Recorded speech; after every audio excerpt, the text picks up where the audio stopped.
Thanks very much for that kind welcome, Pete, and congratulations again to you on your recent awarding of the Life Membership of the Queensland Rural Press Club. I was very pleased to be there with you for that occasion and recognition of the great contribution you've made to rural media and debate over many, many years. Well, I've had a lot of hard acts to follow in my career, but I think David Connolly takes the cake. And I was sitting there thinking, I'm not sure whether it's better to be in this room as a federal Labor politician or a Hereford breeder. Maybe we're about the same. But it is a genuine great pleasure to join you here today in Darwin as Australia's Minister for Agriculture, Fisheries, Forestry and Emergency Management. I'd of course like to start by acknowledging the traditional owners of the land that we're gathering on today, the Larrakia people, their elders past, present and emerging. And David has mentioned this, but I wanted to recognise the great work that the NTCA has done to support young First Nations people to gain employment in the northern pastoral industry. As David mentioned, we all know that Aboriginal people have a very long history and connection with this industry, and it's really great to be reminded of the work that the NTCA has done in this space. And it's work that I'm keen to foster more of in Australian agriculture. And David, I do want to pick up on your comments about the voice and the referendum, and I genuinely would be keen to engage with you and the NTCA on what will be a really important decision for our country this year when we go to that referendum. And I agree with David in the sense that I do think tackling Indigenous disadvantage remains a major issue facing our country and the Northern Territory in particular. And I also agree with David that I think that we do need to try some new ideas to tackle this ongoing Indigenous disadvantage. And I guess I'd put it to you that the Voice to Parliament is a new idea and is a new approach to tackling these issues. Because what it comes down to in the end is really two simple things. Recognising our First Peoples in our nation's birth certificate, the Constitution. And I think that we are, and I think most people here agree that we're very lucky to live in a country that continues to have the oldest living civilisation in the world. It's something we should be proud of. So it is about recognition, and secondly, it's about consultation. And I do think that we get the best outcomes as governments, as industries, as communities, when we actually consult people about the things that we want to do. And I do think that it would actually improve Indigenous disadvantage if we do give Indigenous people a say, not a veto. It's not about passing, they won't have power to pass laws through the Voice of Parliament, but they will have a chance to put their case and to be consulted on issues that directly impact them. And I do think that would be a new idea, and I do think that that level of consultation is likely to lead to better outcomes, not just for Indigenous people, but for our whole country into the future. So we can have those conversations another day. Today's not really the place to get into that in detail, but David, as I say, my hand is open to engage with you and the NTCA as this debate progresses on a really important issue for our country. I also, of course, want to acknowledge the many current and former political representatives in the room, particularly my good mates Luke Gosling, Malarndirri McCarthy and Warren Snowden. Of course, also we're going to be hearing soon from another good mate of mine, Paul Kirby, the NT Agriculture Minister, and I want to put on record my thanks to Paul for the terrific work that he's been doing collaboratively with our government, particularly on issues like biosecurity, but a whole range of other things as well. To David, Will, Romy and everyone at the NTCA, thank you very much for the invitation to come along and speak with you today. And David, no one could ever accuse you of not being direct in what you have to say. And that's the relationship that you and I have had ever since I came into this role. It is a relationship of respect. We don't always agree with everything, but we've always treated each other respectfully and we've always been straight with each other, and that's certainly the way I intend to continue things, and I know you do as well. I've enjoyed a very strong relationship with the NTCA, not just in this role as the Minister, but back to my days as the Shadow Minister for Northern Australia before we took office. And it's a great honour now to be able to come back and speak to your conference as Australia's Agriculture Minister. It's also a pleasure to welcome Professor Wiku, the coordinator of the expert team and spokesperson for the Foot and Mouth Disease Task Force in Indonesia. I first met Professor Wiku last year during my brief visit to Indonesia, And it's terrific to see you back again in my own country. And I'm really glad we had a good meeting this morning with Paul Kirby to talk about where next to go on some of the biosecurity challenges that both our countries are facing. To all the distinguished guests, welcome again today. And I'd also like to back in what David said in expressing a very warm welcome to everyone who's here today from the cattle supply chain. And I recognise that many of you have travelled a very long way to be here. Now, I've said before in other forums that I feel very fortunate to be Australia's Agriculture Minister at a time when, overall, the industry is doing very well. Last week, you might have seen that ABARES, our departmental economic modellers, released their annual outlook, and that projected that Australian agricultural production is expected to hit a record $90 billion for 2022-23. Never before reached those figures, and well on the way to the industry's goal, which we support, of being a $100 billion industry by 2030. And of course, all of you know that our cattle industry is a big contributor to this industry and to that good news.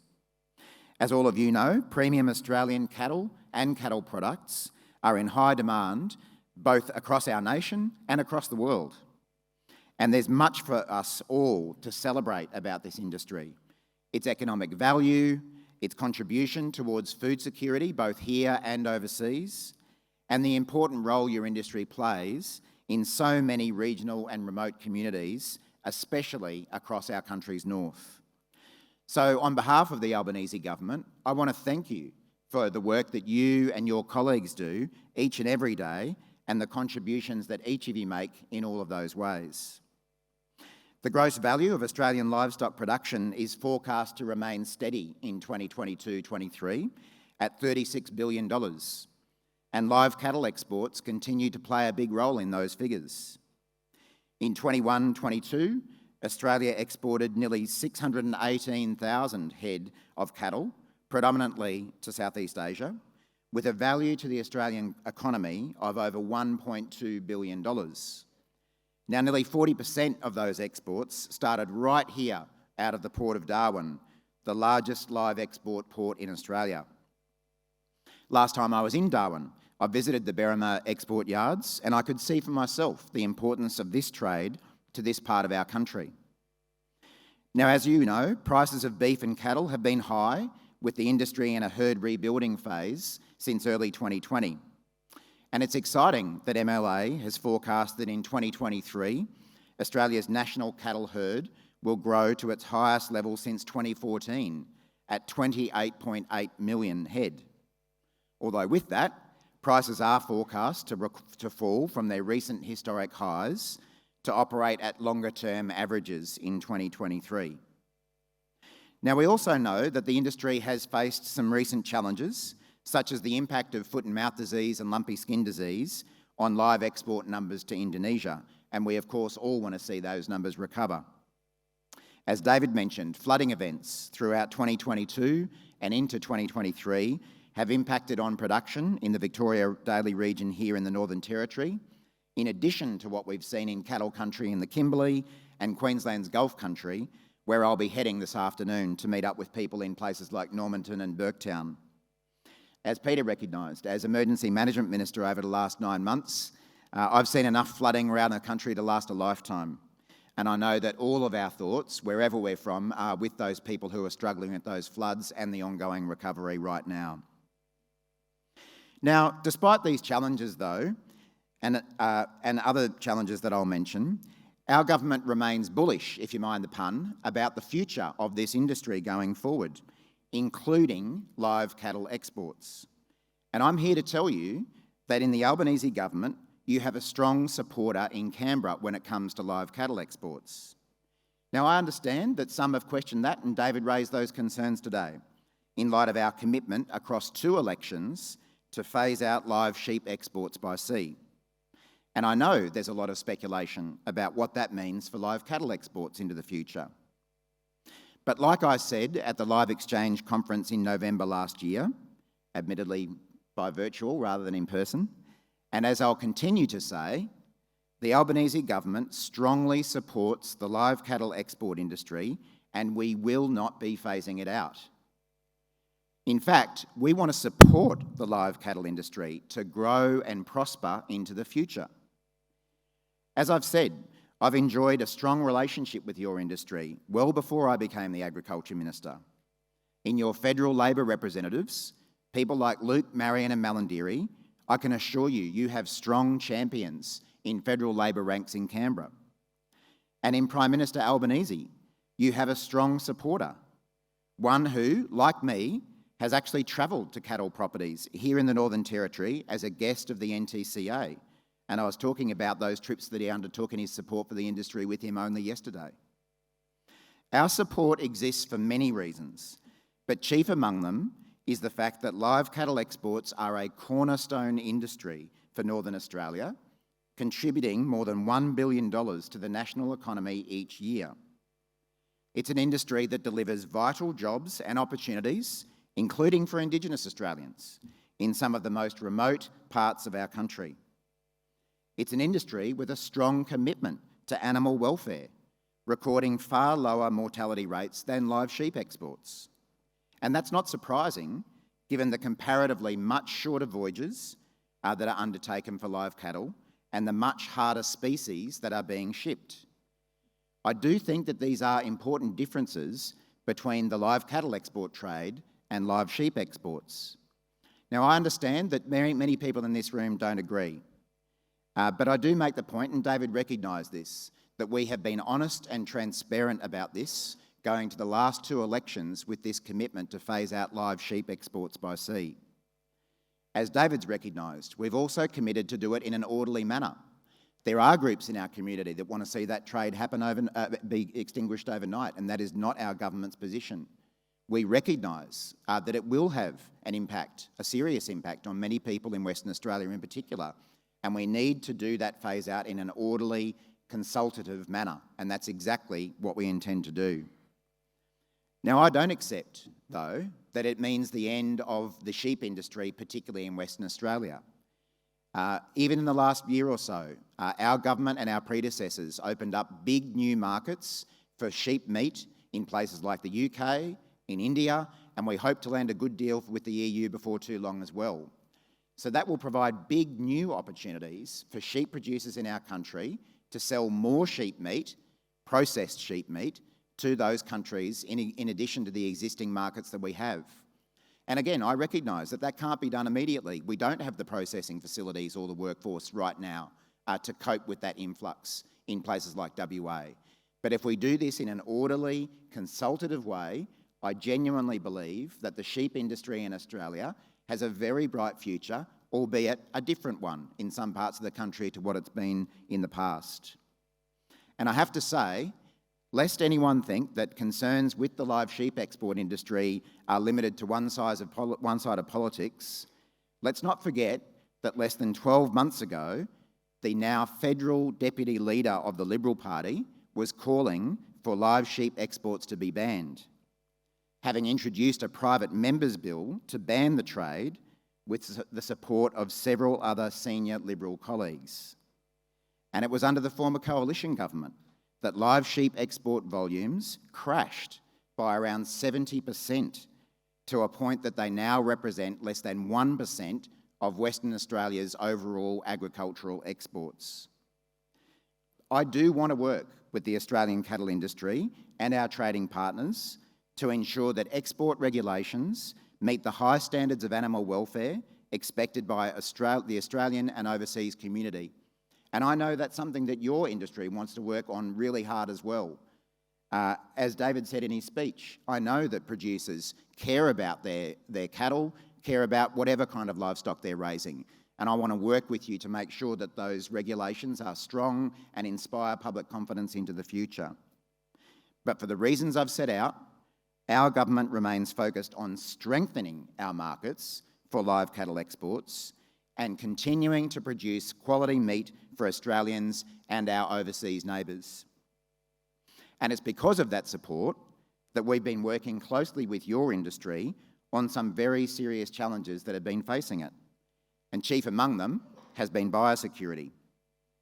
I think everyone who cares about the cattle industry in our country has been through a very stressful time, understandably worried about the risk of foot and mouth disease and lumpy skin disease coming to our country. And while these diseases have been present in Asia for a number of years, their emergence in Indonesia in the last 12 months was a major shock to Australia's livestock industry and I think our community as a whole.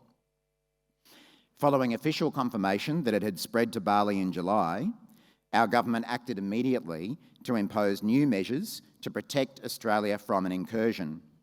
And as a result, I'm pleased to say, as I've said before, Australia does remain free of both FMD and LSD, and we want to keep it that way. Our government put in place a three-pronged approach: tough measures at our borders, support for our friends in Indonesia, and reviewing our preparedness in case of an outbreak here. We committed $14 million in immediate funding to manage the increased threat of FMD and LSD, in addition to $1.5 million to supply vaccines in Indonesia and $1.1 million to support industry-led assistance through MLA. Since late July 2022, over 800,000 people arriving from Indonesia in our airports and seaports have walked across disinfectant footmats. And all of this work has been done in partnership with industry. Now, we know there were some people out there who called for border bans, closing down the border with Indonesia, which I think would have been devastating to this industry and to our relationship with one of our closest and most important neighbours.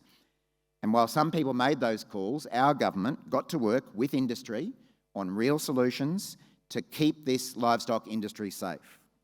And that work has continued. In October last year, I joined Minister Kirby and industry representatives, including the NTCA, to launch Australia's first ever National Lumpy Skin Disease Action Plan, right here in Darwin. That plan, developed through extensive engagement with government, industry and other stakeholders, sets out national priorities for actions to strengthen Australia's LSD biosecurity, preparedness, including market access, response and recovery. And I'm pleased to say that 22 of the 27 activities identified in the plan are already underway. Implementation of this plan is an ongoing priority, and progress will be reported through to the National Biosecurity Committee that involves representatives from all levels of government. And one of the key activities in the plan remains supporting Indonesia to assist with their current disease eradication efforts for both LSD and FMD. This includes the provision of resources, such as vaccines and sending experts to assist on the ground in Indonesia, as we have been doing for some time. But I'm very happy to announce some new developments on that front today to show our continued support for our friends in Indonesia. And it was my great pleasure to talk about that with Professor Wiku and Minister Kirby this morning. I'm happy to announce today that our government has committed to providing a further 1 million doses of LSD vaccines to Indonesia, with the first tranche of 500,000 vaccines expected to arrive in Indonesia in the coming months. This is in addition to the 435,000 LSD vaccines that Australia provided to Indonesia in 2022 and the 4 million vaccine doses provided already to combat FMD. I can also announce today that we are committing $1 million through CSIRO's Australian Centre for Disease Preparedness to work with Indonesia to lift diagnostic and testing capability in local laboratories. And we're making these commitments because the best way to reduce the risk of LSD and FMD entering Australia is to help curb its spread on our doorstep. While the threat of an outbreak here remains, our government does not regard it as inevitable. We will continue to work closely with Indonesia and all neighbouring countries to secure the best outcomes for all our nations, and that's a very good thing, I think, for the livestock sector. Now, a related topic is livestock traceability. For cattle and other products, traceability is integral to Australia's continued access and expansion in key export markets, our ability to respond to pest and disease outbreaks, and ensuring food safety. Our livestock traceability systems are world-class, and the Australian government is committed to engaging with industry and state and territory governments to strengthen it. To mitigate the increased risk posed to Australia by nearby FMD and LSD outbreaks, we have accelerated national reforms to further enhance Australia's livestock traceability systems. The success of any changes in Australia's livestock traceability arrangements relies on a shared approach between the Australian government, the state and territory government regulators, and the livestock industry. That being said, our government, the federal government, is doing its part. You might have seen that in last year's budget in October, we announced $46.7 million to support livestock traceability enhancement. And that includes nearly $27 million funding to uplift the National Livestock Identification System, or NLIS. And that system has served us well to date and is world-class. We want to ensure that it remains fit for purpose and remains world-class for the next 20 years and beyond. This funding will deliver significant system-wide traceability benefits for all animal species captured by the NLIS and allow for future additions to the system. The faster and more accurately that animals are traced, the faster we can respond and recover from any emergency animal disease outbreak that we would be unfortunate enough to incur. Beyond the biosecurity benefits, our traceability systems will be increasingly essential to opening new markets for our exports, as well as keeping and growing the ones that we have. Agricultural traceability provides the evidence to maintain trust in Australia as a provider of high-quality, safe and sustainable food and fibre products. We've heard there's a need for a cohesive and strategic approach to ensuring all our systems, commercial and government, are fit for purpose into the future. And that's why, with industry, we're developing Australia's first ever National Agricultural Traceability Strategy to be finalised and released mid-year. And in addition, the Australian Government is already investing to support implementation of the forthcoming strategy. The other challenge that I did want to mention, on which we're also working closely with your industry, is adapting to climate change. Now, it is beyond doubt that climate change is already affecting Australian agriculture. ABARES modelling shows that the average Australian farm's profitability has fallen by 23% over the last 20 years as a result of climate change and the changing seasonal conditions it has caused. Doesn't mean necessarily that everyone's lost 23%, but it tells you where we could be if not for climate change. Violent storms, wide-scale flooding and prolonged drought are having an impact on bottom lines right now. And I know that pastoralists and the wider industry care very deeply about this. As David said this morning, pastoralists and all farmers care about the land they work and manage.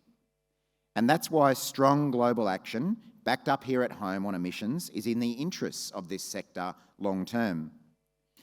These issues, as you know, are also becoming a major factor in our search for new export markets. As I reminded British and European agriculture ministers and industry leaders earlier this year, when I was over there, Australia is doing our part, having now legislated serious emission rate reduction targets. And our agriculture sector is a key partner in delivering those targets, building on the incredible work the sector has already performed.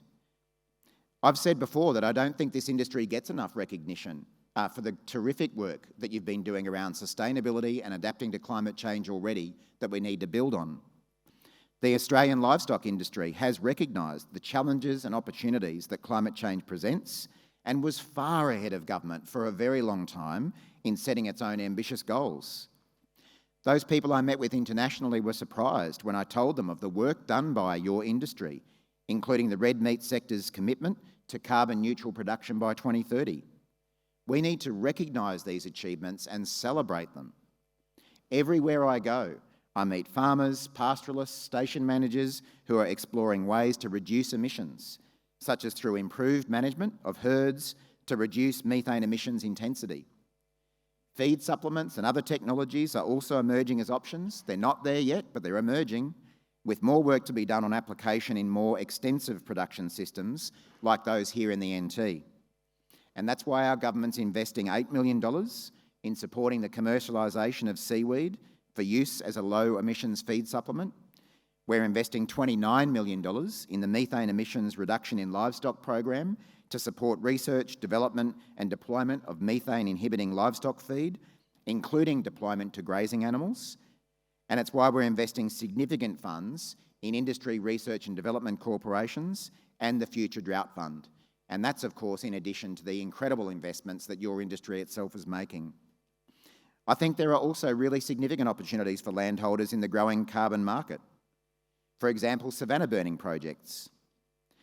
The Australian government is providing $20.3 million over 4 years from 2022-23 to establish the Carbon Farming Outreach Program.